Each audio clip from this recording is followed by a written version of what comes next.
the ancient wisdom is that, well, regarding salmon, particularly here on the North Coast, what happens to the salmon happens to us. And I think we can say that for cranes and all other species, what happens to them is going to happen to us.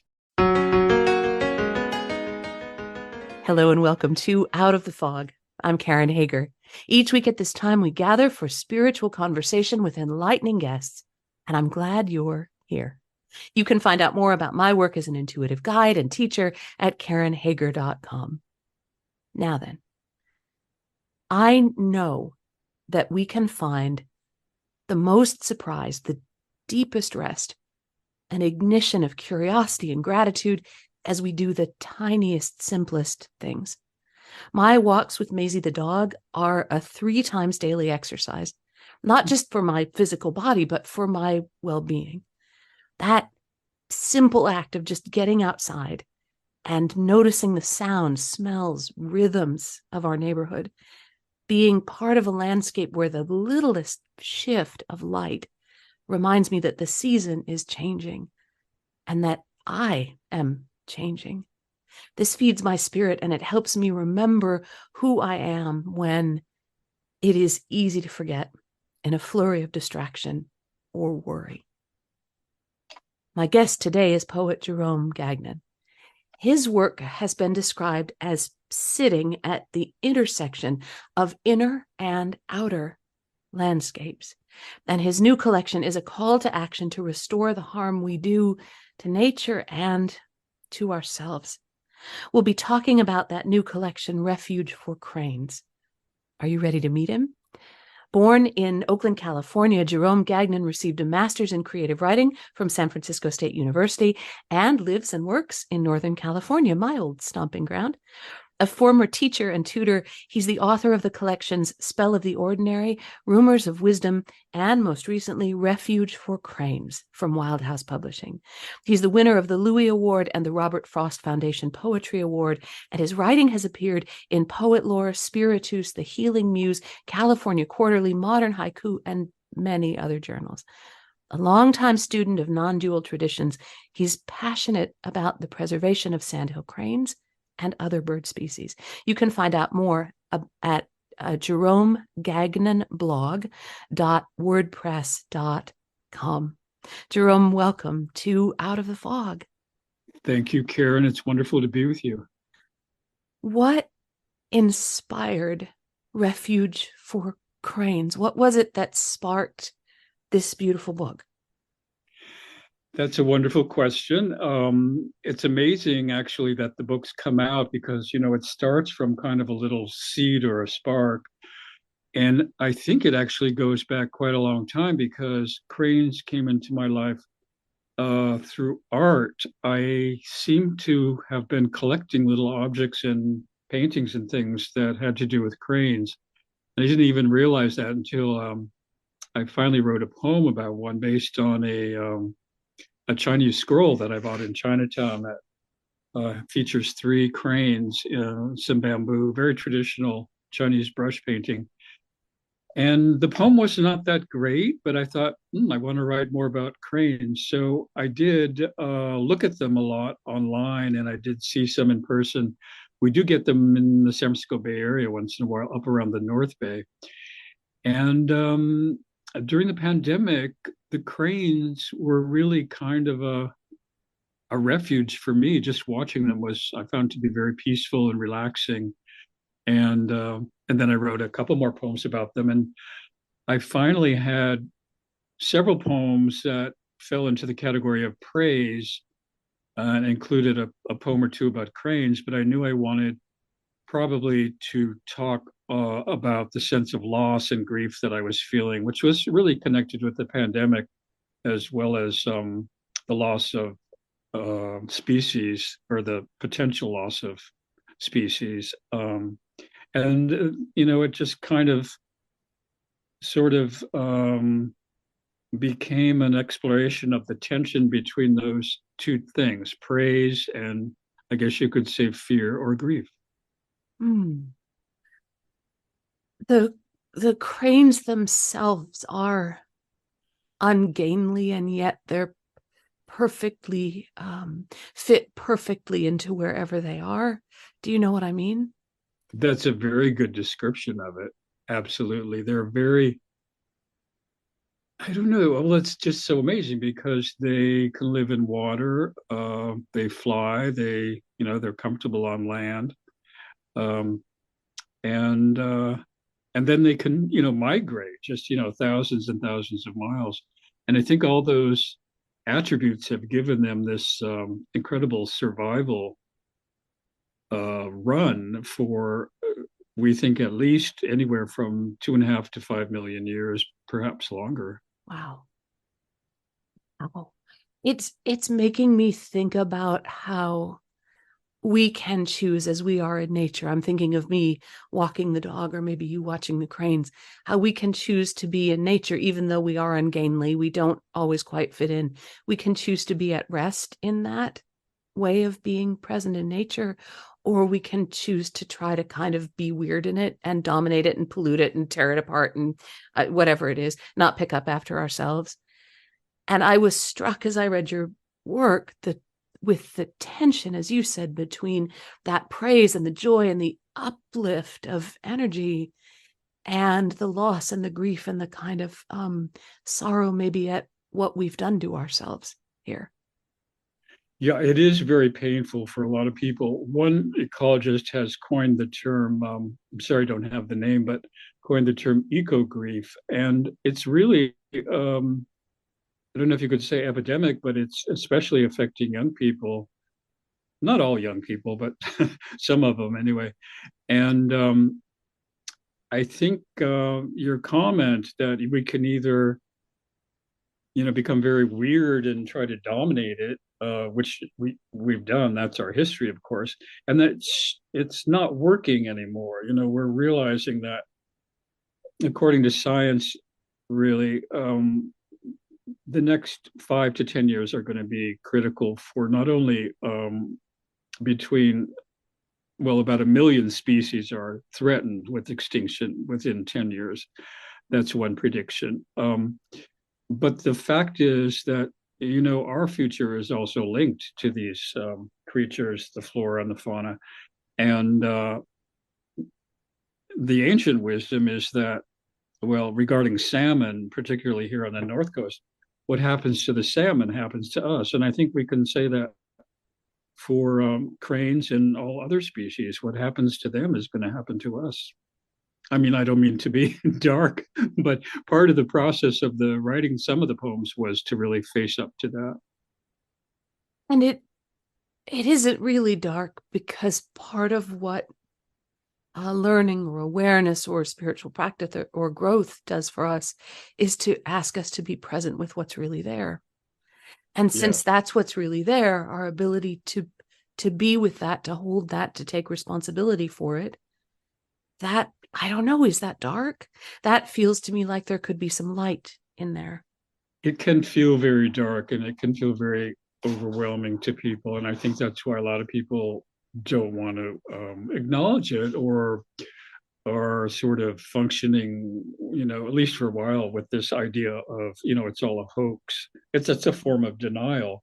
Mm-hmm. But one ecologist said that, we really need to stay with the trouble in order to find new solutions and new possibilities, because if you don't, you're not going to find that way forward. I wonder if you would read the poem Earth Bites. That's tied in as a call to action, and it feels like we were talking about sitting at that intersection between the inner and outer landscape. That poem to me calls me to action in a wider way. Can you share that poem? Yeah, I'd be happy to, and thank you for bringing that one up. That was a poem I knew had to be in the collection, and it goes back, started from a line I really wrote probably back in 1980, and it never really found a home, but it started out here as the first line. So here it is: Earth Bites. Perform your natural magic like the bulb that emits the bloom. Be in harmony with the brown bear, the moon, and the music of reeds. Restore the oceans and rivers. the kelp forests, marshes, and bays. Repair the hives of bees and the resting places of monarchs. Embrace the other, brother and sister. See no one and nothing as the enemy. Notice this place as if for the first time, as if it was your own skin, your own bones. Draw strength here and return it. Mm. When you are writing, how does it feel? Does it all flow at once? I heard you say you'd been carrying around that first line for a while. When you're in this creative process, what does that feel like? Well, I wrote that line, maybe what, 80, 90, 30, 35 years ago or something. But I didn't literally, I carried around in the sense that it was sitting in a box somewhere. Mm-hmm. But it wasn't, I don't think it was anything that was on the tip of my tongue. It's funny that came back. Um, and yeah, it felt like I had to write. I think I kind of had to go into my Walt Whitman persona there a little bit. Mm-hmm. It was kind of like directive. This is normally, I don't want to be preachy, but I felt this is the one place where I can do that. To say this is what you might want to consider doing, if you're moved in that direction. Um, and I didn't want it to come off as sort of a, try to fix the world sort of thing, but more to try to participate in the world without so many boundaries. Maybe that's, or so many fixations on things that are less important. We're fixating on social media and all sorts of things. Like, I'm a big Lady Gaga fan, but I really don't need to hear all the details about her personal life. There are more important things in the world, and I'm sure she'd agree.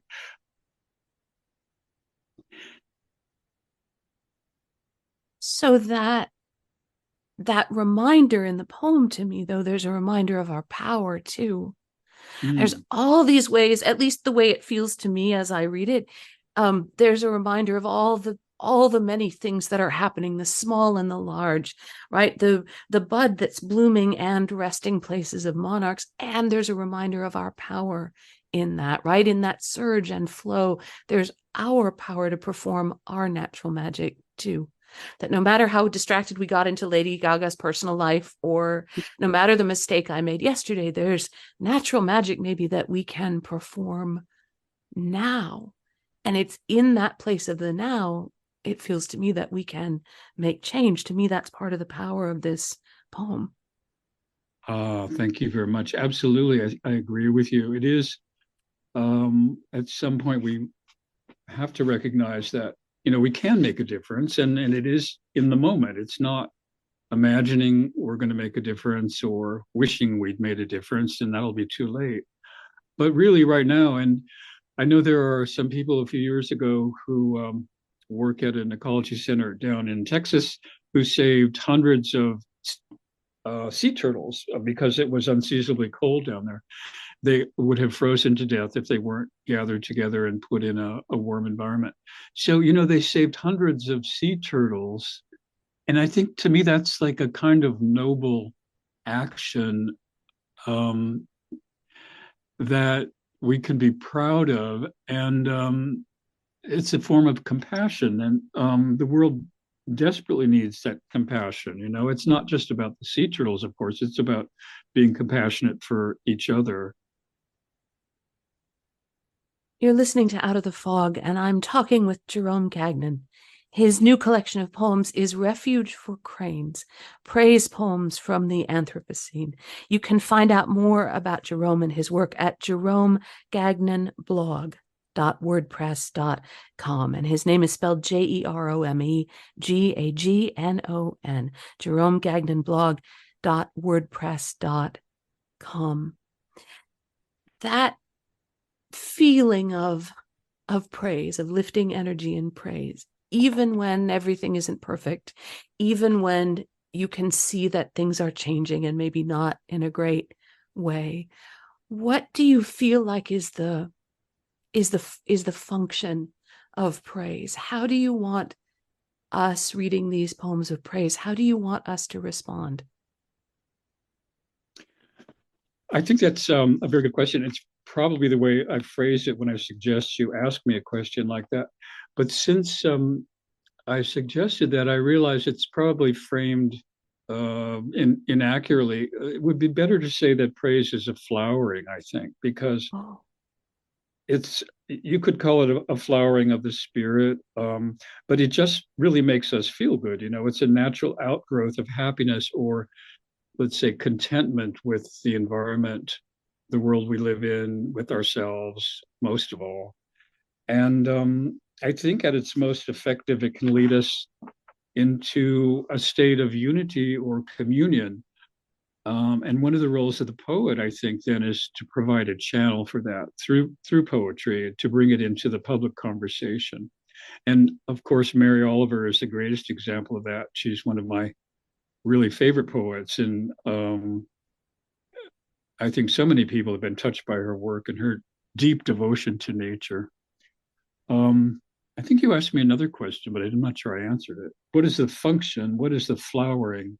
I love that flowering is much better because it comes from that changing and unchanged place of us. It comes from that place that can embrace this moment as if we'd never seen it before. So I love flowering's beautiful. Yes, please, flowering.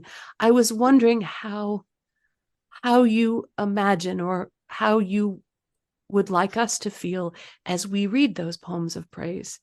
Because there's in Uh-huh. some spiritual traditions, there's poems of praise that's like, oh, you're great. Oh, hello. Aren't you wonderful? Thanks a lot. These aren't like that. These are alive. I think the poet Carl Phillips, a marvelous poet. I think he just won a major prize. I think he just won the Pulitzer. He said up recently in an interview, "A place must be made still for joy," and that's interesting because that word "still" can go two ways. One, we must continue to make a place for joy even now in these times of crisis, ecological crisis. But we also must make a place of stillness for joy. We have to stop and slow down in order to go deeply, in order to feel that joy. On the other hand, there's, the joy I think that you can just find, like you go out on your walks with your dog Maisie, and there's that kind of unexpected joy that kind of just takes over sometime. And that's, just like that's what we should experience at least a few hours every day, I think. And we're missing that. We're really missing it because we're glued to our cell phones and our social media and our Netflix and so on and so forth. And I think we're missing a lot. And part of the need, I think some people have pointed out, Thich Nhat Hanh, the Vietnamese Buddhist teacher, pointed out that change will happen only on a fundamental level if we fall back in love with the planet. And we have to give ourselves opportunity to do that. How can we fall back in love with the planet? For people listening who are wanting to reconnect, you've said re-enchant ourselves. For people listening who want to start that process, what can we do? How do we begin? Well, I'm happy to say that I think a lot of your listeners are probably very empathic and are very open to the beauties of nature and preserving nature. But for those people who are just beginning to kind of reconnect, I think it's important just to get out in nature once in a while, and it doesn't have to be into the wilds. In fact, some of the most profound experiences I've had in nature have been in my own backyard. It just happens that way, especially if you like to putter around in the garden, or even if you don't, and you're out there pulling weeds or something. It can be a wonderful experience just to come across some unexpected thing, a monarch butterfly that you haven't seen for 2 years or 3 years because there aren't that many of them anymore. So yeah, getting out in nature and maybe just to a local park or someplace where you feel safe. I think that sometimes people who um, are trying to reconnect to nature get a little crazy and they go out like to Yellowstone or Yosemite or whatever. And you can't feed the bears. You shouldn't feed the bears. You should you shouldn't try to pet the bison or take selfies with them. It's not really advisable. So yeah, I feel comfortable honestly walking around the neighborhood like you do, and in the morning because we're in the foothills, right by a 15,000 acre park. I can go up there too, which is wonderful. But sometimes I just like to see the way the sun is coming up around the foothills, what's left of them, of course, because our habitat is shrinking too with houses and everything. But then there are other kind of unexpected things that you get when you're out there if you pay attention. Um, can be a form of mindfulness in nature if you pay attention to how your senses are reacting. What scents are coming up for you, especially in the fall here. We'll get the scent of wet grass or moist grass, which is very particular. Or just a few weeks ago, there was, because it was so hot here in the East Bay and it was low tide, we got very kind of stinky, what do you call it? Weeds and things just that were rotting. And but still, it's kind of a fascinating thing to pick up on those different messages from nature. I suspect that people who lived here on this land where I am as the Ohlone Indians were very attuned to those different things, and they could have signaled different conditions for them in terms of food sources or who knows what. I mean, it was another world. I'm thinking about how and this is true for me, I'm not much of an outdoors girl, but I'm thinking about how in times when I have felt out of rhythm in my own life, whether because it was what was going on emotionally or something I was working on or whatever it was, that sometimes coming out into a place where there's a bigger cycle taking place, bigger than my involvement in social media, bigger than my own, complicated emotional life, coming out into a place where that bigger cycle is happening, I can sometimes feel myself as part of that bigger process, the way we do when we look at the stars.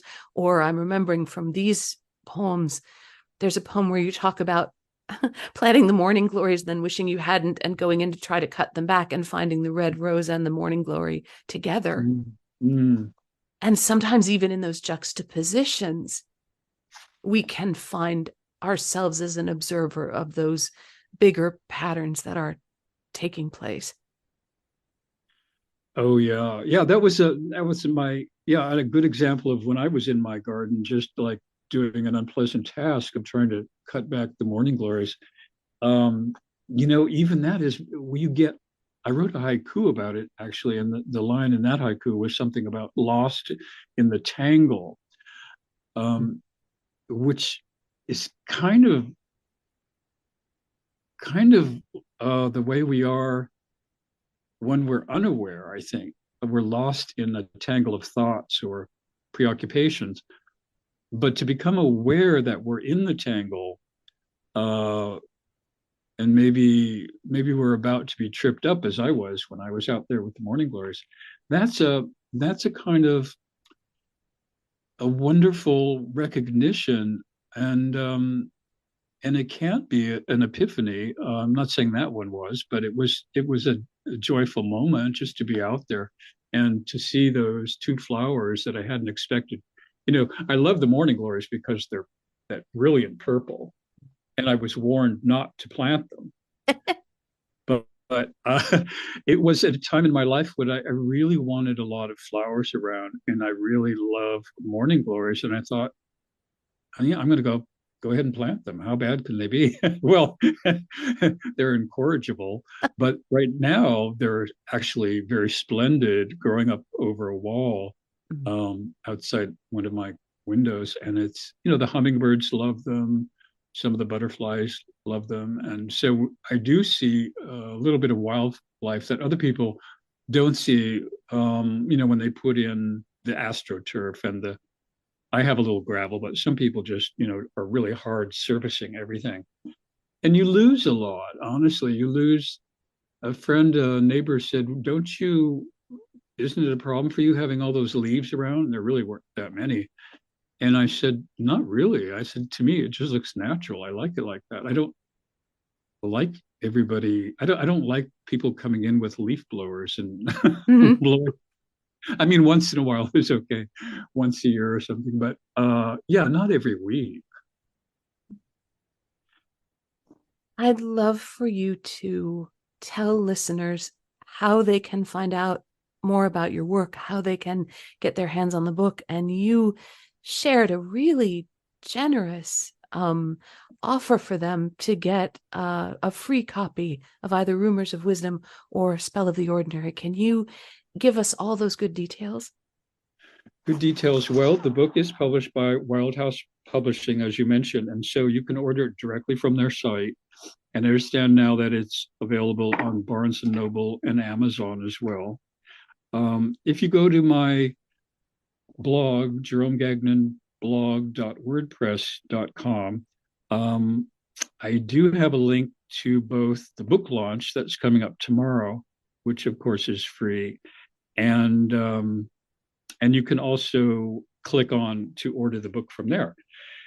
And so, yeah, I'm happy to give some extra copies. I have quite a few to send out to people if they're interested. They just need to email me at gagnonjerome7@gmail.com. And I'll be happy to send either one of the books. Just to let me know what you want. Spell of the Ordinary is a chapbook, and Rumors of Wisdom is longer and contains a lot of the poems from Spell of the Ordinary. So yeah, just let me know and I'll be happy to send them out. Oh, that's really generous. So if you go to jeromegagnonblog.wordpress.com, you'll be able to find a link to order Refuge for Cranes from Wildhouse Publications. You can find it other places as well. That book launch that he mentioned is happening on September 12th, 2023. So we're recording this on September 11th, 2023.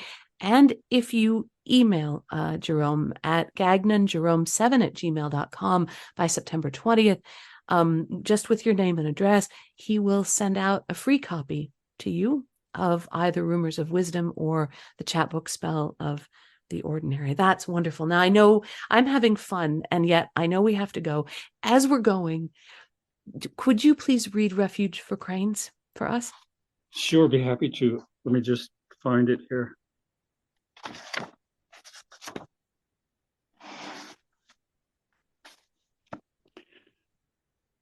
It's page 45. Not that I marked it or anything, like a I big got it. geek.